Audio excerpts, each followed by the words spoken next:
Terran versus Terran. Up to the top left, it's our blue Terran representing Team Acer. Ladies and gentlemen, give it up for MMA.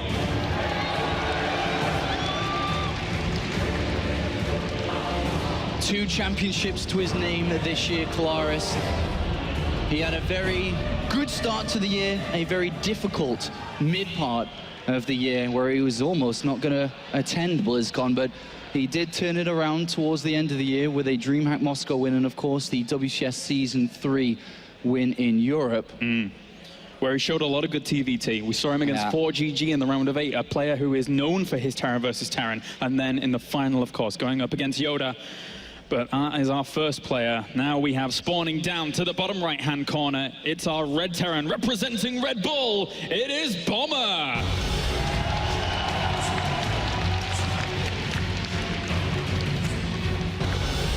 Three big wins recently, and he comes in to the event here at the Global Finals as the #1 ranked player in the world. MMA ranked 9. And to be honest, I think Bomber's going to be looking to dominate this series. He's going to be looking to make all the decisions first to make MMA react. Bomber's the favorite. MMA really has to bring everything he's got here if he wants to make it to the semifinals. But overall, Sean, I mean, going into this first map, it being Foxtrot Labs, it being MMA's choice here, what does Bomber have to be thinking? Is he just going to open his usual standard kind of play? What is he going to be thinking against MMA? I mean, you've had a long time to prepare for this. You know the map pool. You know what's more than likely going to be vetoed. You're going to be using what you've prepared for the last week. That's the beauty of a game like StarCraft. Once you have time to prepare, you know exactly what you're going to do on every single map. The first one should all be about the preparation they've pulled up beforehand, and then you adapt the longer the series goes. What weaknesses has he been displaying? Where can I exploit to gain a simple edge and a simple victory? Both players have chosen to open up here with the gas first, so we are going to see a bit of an aggressive and explosive start to this series. And from there, we'll see who gets damage done, who can defend well, and what specifically are they aiming towards with a faster factory, which they're going to be aiming to get here. Yeah, a few angles of attack on this map overall. With the spawning locations working out as they have, there is certainly a lot of opportunity to poke in with those Banshees, try and get that going. But likewise, also, we've seen the kind of go-to of Hellions with medevac drops and Marines, etc., that have played out in this match as well. So there's a lot of options. Gas first is, of course, a very popular build, but neither of these players obviously know that's what their opponent's doing. So they've chosen it. They're not sure. This could be, for all they know, a command center first. It could be a Reaper expand. It's not certain that your opponent's going to open up like this. So precautions need to be made here. Does somebody want to open up aggressive straight away? And it looks like MMA may be leaning towards that with a second gas coming in here. Of course, Bomber can still play aggressive as well. So we'll see here. Who goes for what? Is Bomber going to be going for, it looks like, a medevac, a couple of Hellions, maybe a mine or two, and Marines, and maybe start to push out early. MMA, second gas means Banshees are possible, Raven possible, options are a little bit more out there for MMA. Yeah, and because this series is so important at this point, we could see a feel-out game. We could do, but again, with people having prepared as much as they have been able to during this last week, there is a lot of opportunity for like calculated aggression. I mean, these Marines are already positioned to deny a Reaper if it was coming in, anything like that. Really covering his bases here. But at this point, the Reaper would have already made its way in, so that kind of strategy is starting to eliminate itself now. Unless it was a later Reaper, which you do often see come in to get some additional information. Though, we may start to see both players wanting to get the information necessary, and because they have no units out on the map, we may see a scan come in from one of them very shortly to try to figure out what their opponent's up to. But we do see Banshee from both. A little bit more of a dedication here from MMA with Cloak being invested into, obviously with that faster second gas here. And if you're going to go for a Banshee like this for Bomber, what anti-air does he really have at the moment? He's only got a handful of Marines, limited amount of energy on the orbital command, obviously. And in the end, you know, these weird Banshee versus Banshee scenarios can end with a lot of damage if you're not careful about it. And one of the biggest weaknesses that Bomber's had throughout his year, also a strength at the same time, is he doesn't really like to scan very much. He likes to use his energy for mules, which may be a reason why MMA's chosen this strategy. But we'll see. Are we going to see a Raven built next from Bomber? Does he want to build a Banshee, then switch over to Raven? Yes, he will. MMA is going to try and feel out his opponent here. He's got a Hellion on the other side of the map. And for the first time here, these two Banshees will cross each other, and they're going to know exactly how they've opened. Yeah, and that gives a lot of information away in the end, as you just mentioned. So now, at least they can prepare for this. So they know exactly now Neither of them know if it's Cloak or not, though. MMA's dedicated extra money to Cloak, but with a Raven out, if he doesn't get damage done, he's the one who spent more into this, so he really does need to get something done here. Obviously, because we haven't seen such an investment from Bomber, he's got a much faster second base here. Any mistake of control could be deadly at this point. Remember, there's a mine on this right-hand side here. I want to try to chase it into that. Well, there's one mine on the outside, actually, not really being able to do a whole lot against this Banshee positioning as it is Cloak. There's the Raven! The winner mine! That's really going to cause a lot of problems. He's not looking. Losing that at the start. MMA gets a great start here, and he's still got his Banshee alive. A fantastic start for the Acer player. And all he needs to do now is get a couple more SCVs. He's going to find himself in a beautiful position. We do see Bomber losing SCVs, down in supply. He's got a third command center being built, so he's going on the complete defensive right now. But this opens up MMA controlling this game from this point on. Yeah, he's got his own command center on the way behind all of this. But again, there is the opportunity for him just to be the player. Oh, but in the end, that died a little bit anticlimactically. Yeah, slight mistake there from MMA. Did not want to lose it so easily. There was no need to lose it there. But as you can see, at this point, it's pretty equal, to be honest. MMA's got a small worker lead, but he could have got a lot more from that. But at this point, it's a very equal-ish game right now. We're going to move on to the next part here. We've passed the early build order stage. It's time to take the second base. You can secure it easily. There's no threat because both of these players have gone 3 command centers, which means they haven't dedicated resources to add on more production, to build an army faster. So the pace of the game now is going to slow down a little bit. We're going to start to work on towards building up your economy, getting your upgrades coming in as we start with Bomber, +1 attack on the way. MMA going double engineering, by the way, so he's dedicating even more resources to his infrastructure. Gonna benefit him in the long run, but does perhaps make him a little bit weaker if Bomber was to start to move out soon. And this is where things get really, really interesting in the end, because Bomber is the kind of guy that I watch in TVT, and you see him going for those doom drop plays that have become so common. But what he will do is he will split up his force in such a way to then pressure through towards the natural as well, which makes it so difficult to deal with if he's able to get that doom drop off on the right-hand side of MMA's base. So he's going to be covering that so diligently during this game. Absolutely. This is one of the biggest weaknesses, I suppose, of this map at this stage of the game, is once you're moving into the middle of the map now, as we see both armies on the natural, soon to be taking the third, as they did go for 3 command centers, your main base becomes very, very exposed, which is what you brought out is going to be a good point for both players to keep their eyes on, not to allow such a simple drop to work, as already there, we could see one load up soon from Bomber. But Bomber's infrastructure, I just think, is a little bit better. He's a little bit faster on the working on the natural here, a little bit faster with the gases there. But overall, very close game, almost nothing between them. Yeah, so no better way really to start this series off, as he's got tanks set up in good positions. He's adding on extra. His tank count is good in general against what we're seeing here. But here's a medevac loading up 2, in fact. Oh, big dedication here from MMA. It's a good amount of units here. An empty medevac from Bomber, and he's going to scout that immediately. So nice play there from Bomber, and luckily there just kind of sees that. I'm not too sure what that medevac is doing, but Bomber has got a bit of a trap set up here. He's got a tank inside the main base. There's a Widow Mine as well there. This could be huge. If MMA makes a mistake here, Bomber's going to get such a lead. Yeah, he has to pull back. He has to boost and pull back. There's no way he's going to be able to do anything there. Well defended. Marine's going to set off up to the top. But this Raven looking to spot if there was a drop on the right-hand side. This medevac is basically a fake at this point. And it's just going to get out. Bit of a scouting medevac there. Just having a quick look around. Spotted the drop. Saw the third base. Bit of a confirmation overall from MMA. But both players very cautious here. Not to lose the kind of level pegging in this game at this point. But MMA's got his 1-1 completed now. He should be close to his armory done so he can start 2-2. And by the time he gets to 2-2 upgrades, because he went for the double engineering bay, he's going to be rocking it in these fights. With those type of upgrades compared to Bomber, who is slightly behind in those, a huge advantage there for MMA once he does get to that point. Yeah, definitely. There's not actually no armory out just yet here for Bomber by the looks of things. So there is going to be a bit of a drag in his position completely. So if MMA can keep going through this and like establish this advantage whilst his upgrades are going, then he'll be absolutely soaring. Yeah, those two upgrades are so big in this point. The biggest advantage MMA has in this game, but he's got to be careful. Tanks are sieged up. No combat shields quite done here for Bomber, so there's no way he can fight.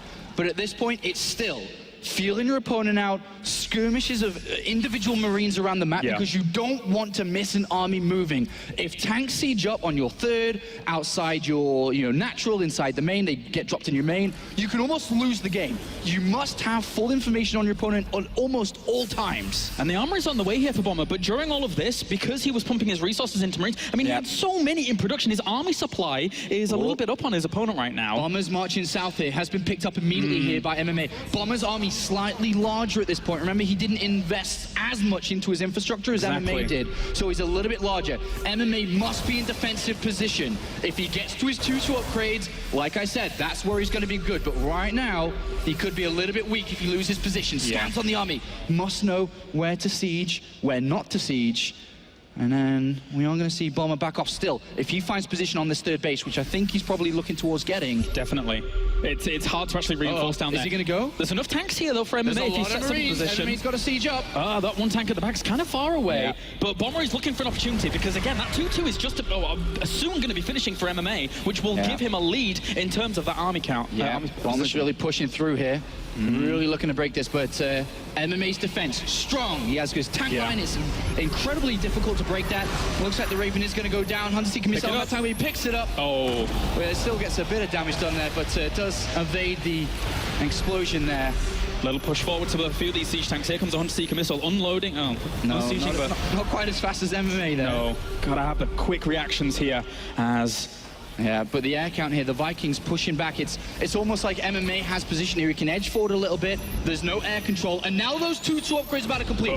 Bomber realizes he's in a bit of trouble right now. He's lifted up all his units. And oh my God, all the Marines are down here. This is actually a disaster here for Bomber if he boosts that way. He doesn't know about it. I think he knows that he's been seen by the Vikings here, though. The Marines are well positioned. He needs to be very, very careful. Very careful. Incredibly tense there. He cannot make a mistake with this type of army. He's actually going to go. No. You can't do that. You actually cannot do that in their position. Those Marines will absolutely rip them out of the sky. 2-2 is done, 3-3's on the way. Bomber's struggling in upgrades right now. MMA's holding his defense incredibly strong. Bomber's trying to go for it again. If he plants all those units inside the main base, everything will get shredded. This is the exact way. He dropped a scan. He's looking for units here. This is an opportunity for Bomber to get on top of this infrastructure, do a lot of damage, and then he can maybe even try and push at the front if MMA gives up that position. But this is a very tense moment. A lot of Marines coming in to try and deal with it, but they're not in a great position to deal with Bombers. He's in there, but he's not getting a lot of done. There's a lot of Marines here from it, and he's got the upgrade advantage, and he will push Bomber back. He's looking for it on the third base, though, trying to get position with his siege tanks. A few Marines going to move up forwards, getting that bunker down, bringing down that center tower. He's broken the thirds. A brilliant position, considering that he is behind in terms of those upgrades. He needs to find these advantages. Even though he didn't break the main base there, he pulled the army into the main to defend and then swung around to the third base to claim position here. So it wasn't successful on the front, but overall, that was a nice move. MMA's going to counter drop here. 3 medivacs loaded. He scanned the third base. He saw it was vulnerable. He saw that there weren't a lot of units there, so he can deal equal damage as he reestablishes his third base.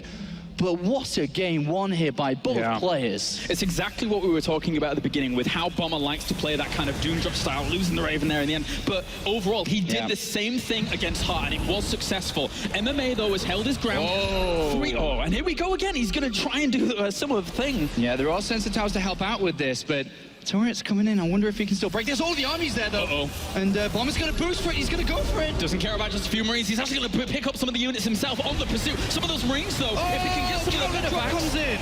Brilliant little move here by MMA, trying to shut this down. And overall, I think he should be able to clean up the majority of this. Depends on how much damage he gets here. Bomber deals with that counter very, very well. Was in position, and he's still got a lot of units inside the main base. And Bomber getting a lot of damage done here, and is separating himself from MMA. But at the same time, 3-3 is about to finish here for MMA. That's going to be a big deal against this just Marine force in the main. Yeah, but MMA's got to clear out inside his main base, otherwise Bomber's going to get himself a good lead here. One siege tank trying to hold its own with all these Marines pushing forwards, doing a little bit of damage to this infrastructure, but overall, incredibly cost-efficient trade from Bomber. That is so good. He got a lot of damage done with very few units, and now he's marching through the middle of the map again. He's got a bigger army, and as good as the upgrades are, the army size is huge. These tanks, though, whoa, Bomber, don't want to be walking into those.